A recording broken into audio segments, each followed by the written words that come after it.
Good morning, evening, afternoon, everyone. I'm sure some of you have missed my deck building, unique deck building style with new cards. So with the latest data pack, Fear the Masses, it's time to get back to doing what I've always loved to do, play around with some new cards. Here we have Navi Mumbai City Grid. This card is something that a lot of people have been looking forward to, myself included. I think it works best in Blue Sun, or perhaps in MBNs. This time I'm going to try it in Blue Sun. The reason why it works so well in Blue Sun is the three cards on the right.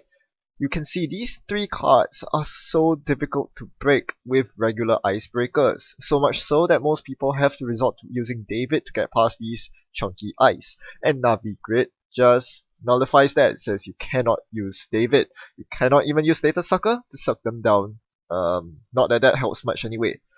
And yeah, they, they're just really punishing ice, especially Archer and Yenus. As for Curtain Wall, it means that you can get oversight AIs into Curtain Wall for basically unimpeded, which is really good.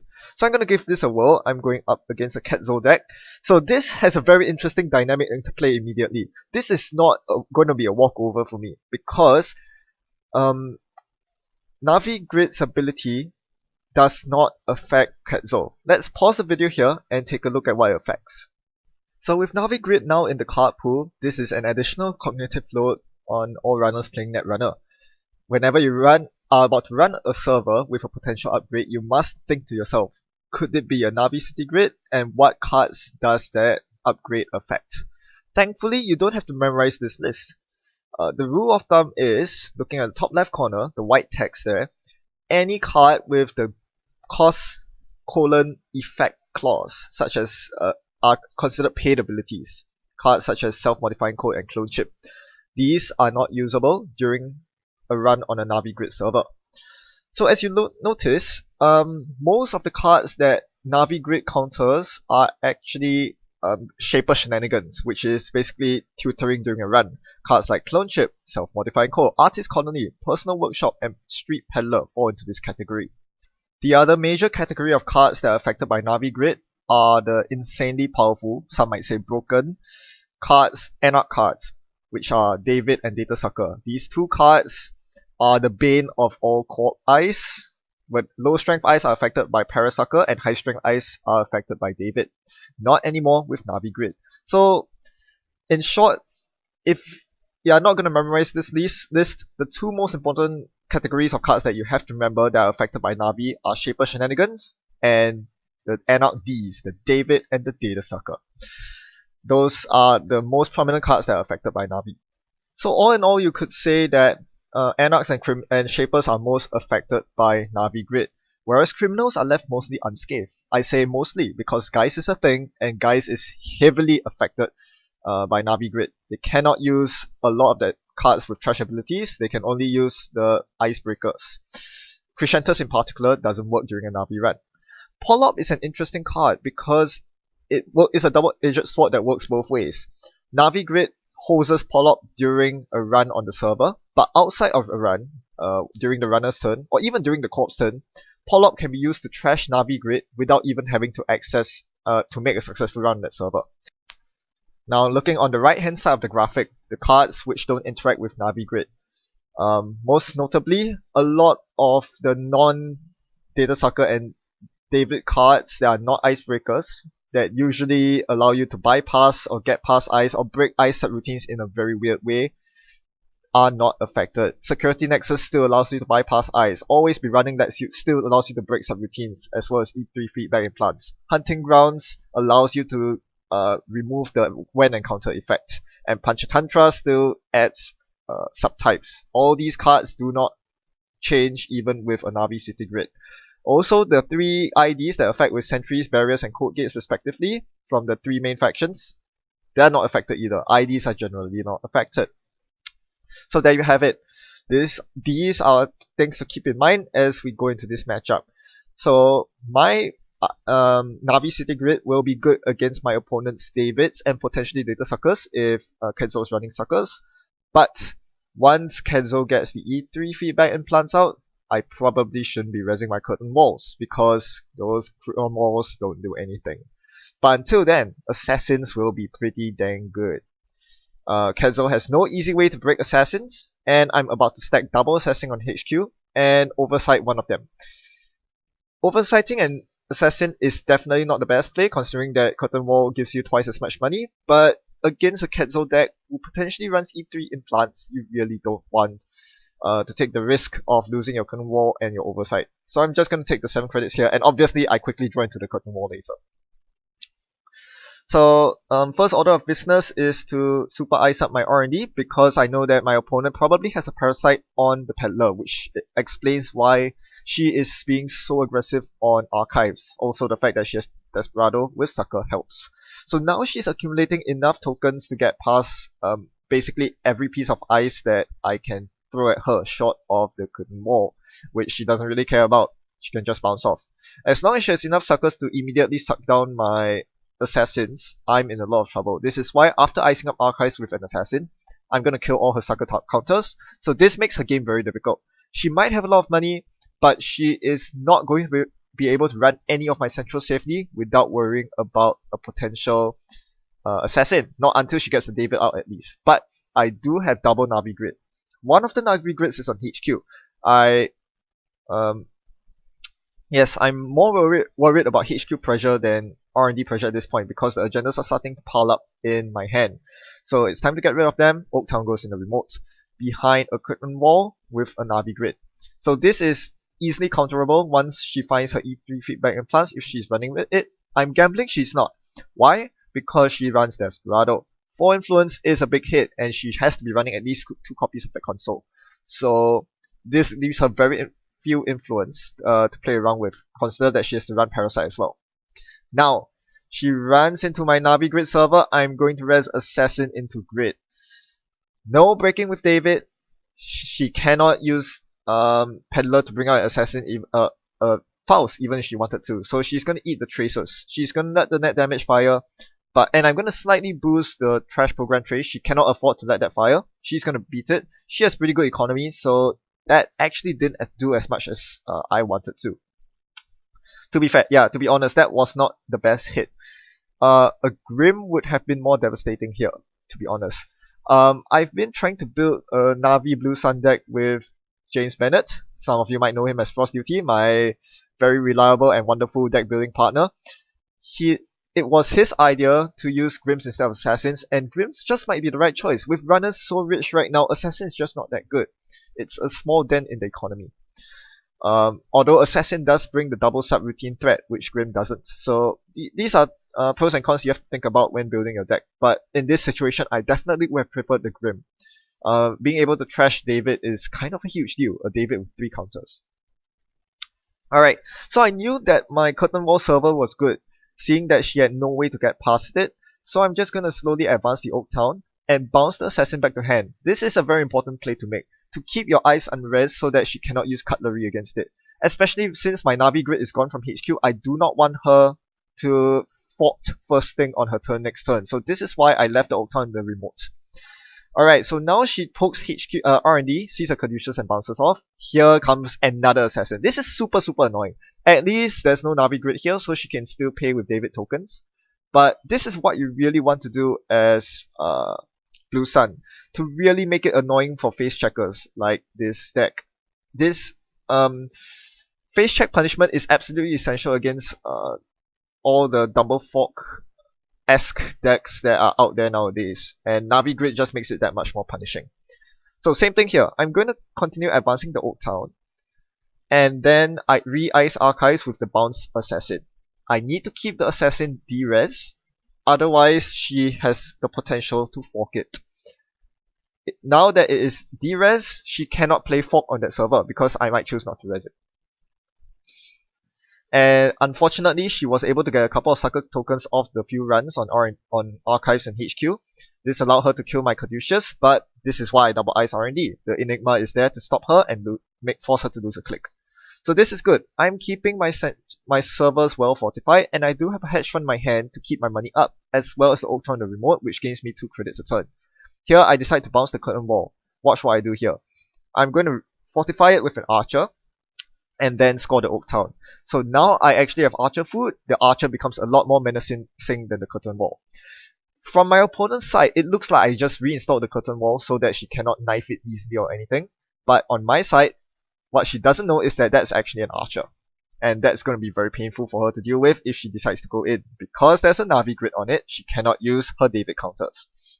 Alright, I'm going to oversight the Curtain Wall here, and it should go past. I don't have a Navi grid protecting it, but with an ice protecting it, which is what you should always strive to do as Blue Sun nowadays, I should be good to go. Now, I've drawn another Oversight AI. It seems like this is the perfect time to Oversight Curtain Wall. Unfortunately, I can't get it to the outermost position, so what I do instead is to put it on the Navi remote. This is another way to protect your oversights. One way is to have ice on top of the curtain wall. This is your alternative. Put it on the Navi remote so that she can't break it. Except that now she can, because as I mentioned, Quetzal and E3 are both unaffected by curtain wall. So for the low cost of 2 credits, the oversight and curtain wall go in the bin. She was very smart. She did not continue with the run. Otherwise, I would have rest the Archer and caused hell for her. Now I'm going to take a gamble here and hope she doesn't run Clot. This allows me to score the hostile and make it a lot less painful to rest the Archer. Which she now runs. Okay, time to rest the big boy. Hello, Archer. This is good. This is gonna be good. She can't even tutor Faust with Peddler to break subroutines. So, yeah. And she cannot use David to break any of the subroutines, which means that she cannot even trigger her E3 feedback in plants. So now she's forced to take the 2 program trashers, which is a huge deal. No more David, no more Data Sucker, by extension, no more Parasites. And I gain 2 credits and the run ends. So I've just completely secured my remote at that point. And now she is just going into dangerous territory here, running my HQ into the Assassin, but at least she manages to break it with the David. Does she have the Forked in hand? No, she doesn't. She goes for the Enigma, and the run ends once again. So you see the power of Unrest Ice. This is something that Blue Sun can do to really abuse Dumblefork-like decks such as this one. When you are able to keep your Ice unrest, they can't use their cutlery against you. And that's a very big deal. What can she cutlery at this point? The central servers cannot be used cutlery at all. And the remote server is immune to cutlery because Archer with Navi Grid is something that my opponent cannot deal with at this point in time. I rest the spiderweb here, which was kind of a mistake because she had the knife in hand, so she's able to kill the spiderweb for 2 credits once again. And then she brings out the Yogg, which gets past the Enigma, so now the Enigma is dead. But at least, again, playing Blue Sun, you get the advantage of converting your now blank ice into credits. So now I can ignore the Enigma for the rest of the game. Instead, I'm going to put more barriers on R&D. I've taxed my opponent on knives. I believe there are 2 knives in the bin right now. My opponent shouldn't have too many knives left, so I'm not too worried with just stacking barriers on R&D at this point. It's very easy for my opponent to get past the barriers, but firstly, she doesn't have infinite knives, and more importantly, she cannot break through double barrier with just Quetzal's ability alone. And now I'm going to threaten a score under what seems to be a very under-defended remote, but I'm very confident that my opponent cannot get in short of having a Faust. She's not going to break that with David, and she knows that very well as I did, and conceded the game. So let's end off by talking about Navi Mumbai City Grid. I hope this serves as a good springboard for you to think about what kind of decks you want to slot Navi City Grid into. Now, as you notice from the earlier graphic, Navi Mumbai City Grid doesn't actually have a lot of coverage. In fact, there are more cards that are unaffected by Navi Grid than the cards that are. However, the most important thing is not the extent of coverage. The important thing is that it covers the most dominant cards that are completely taking over the meta right now. It hoses Clone Chip Parasite, it hoses Data Sucker into Parasite, it hoses Davids, it hoses all those instant speed tutors that get you the correct program you need during the run.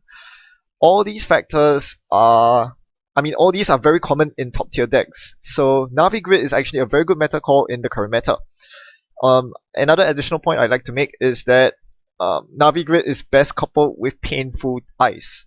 Ice that the runner usually expects to break using the instant tutors, but now cannot because of the presence of Navi Grid. Being able to punish the runner for making the run on the wrong server into the wrong ice is a huge deal. So I place a special premium on cards such as Archer and Yenne's. Now let's talk about deck building with Navi and which faction should Navi Grid be played is best utilized in. I think of the four factions, HB is by far the worst faction to play Navi Grid in. I might be wrong. You can explain in the comment section why my opinion is incorrect. But to me, most of the threatening Bioroid eyes are the most threatening HB eyes, pardon me, are Bioroids, and Bioroids are clickable. That is not good. That is absolutely unacceptable because they can then click through to get through your remote, trash the Navi city grid, and then carry on with your regular life. Sure, I say that, and Yenne's is actually a very big part of the Blue Sun Yenne's deck, but that's mostly because you can pick up Yenne's with Blue Sun and then reinstall it somewhere else. They have to respect that. You can't do that in any HB ID, so that makes it somewhat worse. Jinteki is actually a pretty relatively good faction to play Navi Grid in, except that it's not because, firstly, the eyes don't really care about David. Most of Jinteki eyes are low strength, which means that the runner might suffer a painful face check from running into, say, a Komainu into a Navi Grid server. They cannot instant parasite it, they cannot tutor Deus Ex for it. But so what? They'll lose their entire hand, trash the Navi City Grid, and then come back with another parasite. This time they'll install it during their turn, not during a run, and your ice just disappears. The only really good ice in Jinteki faction is Susano no Mikoto. Shapers don't have a good answer to that, and Anarchs cannot use David against it, so suddenly Susano becomes a really good piece of ice. But that's about it. I don't think that one piece of ice that is unique to boot justifies playing Navi City Grid in Jinteki. Also, not to mention that Jinteki already has very good upgrades. You will usually want to max out on the 3 Caprice Nieces and 3 Bettys before even considering splashing Influence for upgrades. You'd rather spend Influence on Ice. Now, of course, you have to think of playing Navi City Grid in its home faction, Yellow, NBN. However, despite having some very good Ice to couple Navi Grid with, one of NBN's biggest problems is that they are completely weak to David. Wraparound is Davidable, Archangel is Davidable, Tollwolf is Davidable, all these for the low cost of 1 David counter. No more with Navi Grid. However, you ask yourself, why are you playing Yellow Glacier? Why don't you just play Fast Advance instead? NBN is so much better tailored for utilizing those sensitivity grids, those biotic labels. Why are you playing Glacier? It is something that you can consider. Still, there are some successful Glacier NBN decks out there. My biggest gripe with that is that if you're going down the Navi Grid route, you have to pack a solution to Blackmail. Blackmail is actually a really good counter to Navi Grid, because if you cannot res your ice, the opponent doesn't even need to force an interaction with your ice. They can simply walk past all your ice, trash the Navi Mumbai Grid, and then rerun your server. This time, even if you res your ice, they can now use a David because the Navi Grid is gone. So if you're planning to play Navi Grid in Yellow, you have to have an answer to Valencia Blackmail. This is why I think Blue Sun is head and shoulders the best ID to play Navi Grid out of. Blue Sun really needs to solve one of the biggest problems, which is David completely hosing the Oversight AI combo, and Navi Grid does absolutely that. Against any deck that runs David, suddenly Oversight AI Curtain Wall into a Navi Grid server becomes a lot more powerful. Not to mention that they have innate Blackmail resistance as well in the form of Elizabeth Mills, which is in faction, and they are also immune to parasites. This is another big problem with Navi decks. They cannot instant speed tutor parasite, but they can install parasites from the hand, not during a run, to trash your ice. You can't do that against Blue Sun. And if you try to trash the ice on the same turn you install the parasite against Blue Sun, you have to realize that if there's a Navi Grid on that server, you cannot use data suckers to kill the ice. So suddenly, Blue Sun becomes so powerful with Navi Grid, unfortunately, that it's not without its weaknesses. You are spending 6 influence. I run 3 Navi Grids in the deck that I'm showing you today. 6 out of your 15 influence in a faction that is so weak right now, a faction so hungry for influence, a faction that needs to spend influence for Jackson Howards and Global Foods. Can you really afford that? It makes the deck a lot weaker. You can't spend influence on any other upgrades. You have very limited influence to spend on ice. I only have influence for 1 Janus. That's it. No kill package. Is that something you want to play with? Is that something that is strong enough to bring to a tournament? You decide. Thanks for watching Happy Net Running. Goodbye.